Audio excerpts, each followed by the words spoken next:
প্রিয় বাংলাদেশ, আপনারা জানেন যে নির্বাচনটি হয়েছিল, সেই নির্বাচনের মাধ্যমে গত 17 বছর আমরা অপেক্ষা করেছিলাম বাংলাদেশে গণতন্ত্র প্রতিষ্ঠা হবে। কিন্তু 12ই ফেব্রুয়ারি বাংলাদেশে যেটা প্রতিষ্ঠিত হয়েছে সেটা গণতন্ত্রের বদলে বাংলাদেশে জিয়াতন্ত্র প্রতিষ্ঠা করা হয়েছে। তারা আমাদের ব্যাংকগুলো দখল করেছে, তারা পার্লামেন্ট দখল করেছে, তারা বিভিন্ন জায়গায় দুদক দখল করেছে, সন্ত্রাসী কায়দায় 11 দলীয় জোটের যারা নেতৃবৃন্দ তাদের বাসায় হামলা চালাচ্ছে।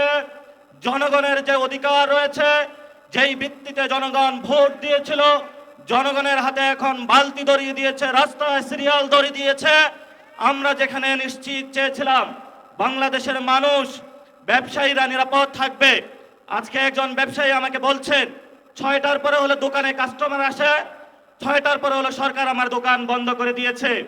পেট্রোল পাম্পের সামনে গিয়েছি, একজন পাঠা উবার চালক আমাকে বলছেন আমি এই বাইক চালিয়ে হলো টাকা ইনকাম করে আমার সেই গ্রামে বাচ্চাকে পাঠিয়ে থাকি, সারাদিন সিরিয়াল ধরে থাকি, যখন পেট্রোল পাম্পের সামনে যাই বলা হয় যে তেল নাই, আবার সন্ধ্যায় সিরিয়াল ধরি, আবার বলে তেল নাই।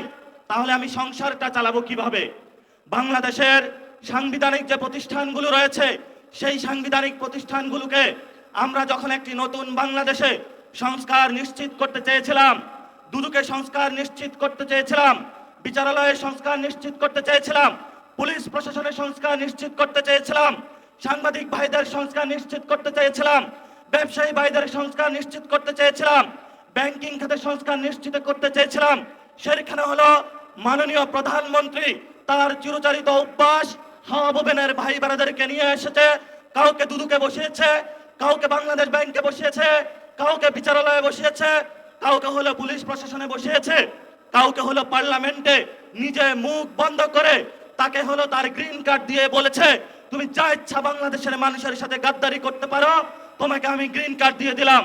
এই যদি হয় জিয়াউর রহমানের সন্তানের ভবিষ্যৎ, এই সন্তানের ভবিষ্যতের সাথে বাংলাদেশের ভবিষ্যৎ যাবে না, যাবে না, যাবে না। বাংলাদেশের ভবিষ্যৎ যাবে উসমান হাদির পথে, বাংলাদেশের শান্তির পথ যাবে আমাদের 71-এর শহীদদের পথে, বাংলাদেশের ভবিষ্যৎ যাবে 24-এর গণ অভ্যুত্থানের শহীদদের পথে। যদি এই পথে বাধা হয়ে দাঁড়ায় আমরা তাদেরকে প্রতিরোধ করতে প্রস্তুত আছি ইনশাআল্লাহ। আমরা সেই দিন শাহবাগে দাঁড়িয়েছিলাম, সরকারকে আলটিমেট দিয়েছিলাম আমরা কালকে কাউরান বাজার যাচ্ছি, এর পরের দিন ফার্মগেট যাচ্ছি, এর পরের দিন গণভবন যাচ্ছি। সরকার কর্ণপাত করে নাই। আজকে আমরা পল্টন মোড়ে দাঁড়িয়েছি। আপনাদের জানাশোনা থাকার কথা, ইলেকশনের পরে আমাদের 11 দলীয় জোটের প্রথম প্রোগ্রাম বাইতুল মোকাররমে হয়েছিল। আজকে আমরা আরেকটু এগিয়ে সেখানে প্রোগ্রাম করেছি।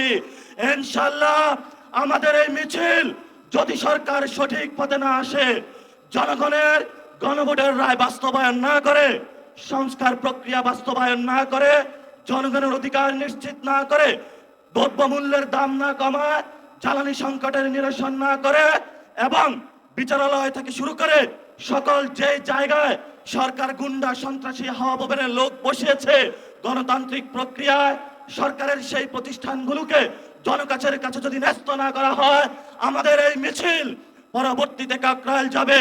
এক এক করে সরকার যে পরিকল্পনা করছে বাংকার বানানোর জন্য, আমরা সেই বাংকারে গিয়ে উপস্থিত হয়ে বলবো বাংলাদেশ স্বাধীন।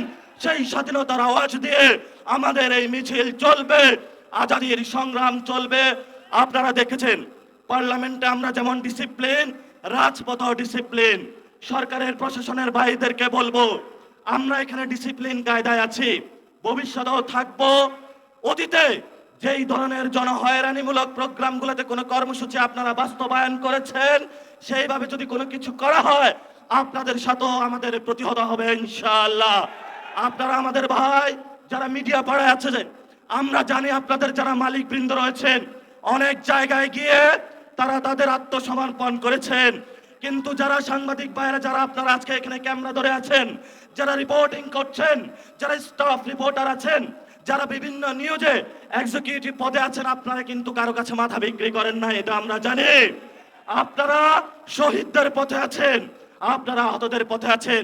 আপনাদের লড়াই জারি থাকবে, সচিবালয়ে যারা আছেন, আপনারা রাজপথে যে মানুষগুলো যুদ্ধে অবতীর্ণ হয়েছে, এবার তাদের সাথে থাকবেন। সাথে সাথে যেই ব্যবসায়ীরা গুলশান অফিসে সিরিয়াল দিয়েছিলেন, এখন আমাদের কাছে এসে কান্না করছেন। কান্না তখনই আমরা শুনবো যেদিন আপনারা গুলশান অফিসে লাইন বন্ধ করে জনগণের কাছে আসবেন, তবেই আমরা আপনাদের ওই দিন কথা শুনবো। তারেক রহমানের কাছে আপনারা বর্গা দিয়েছেন, সকল প্রোডাক্ট কিন্তু তারেক রহমান কিনতে পারবে না। যদি কনজুমার বলেন, কনজুমার কিন্তু আমরা।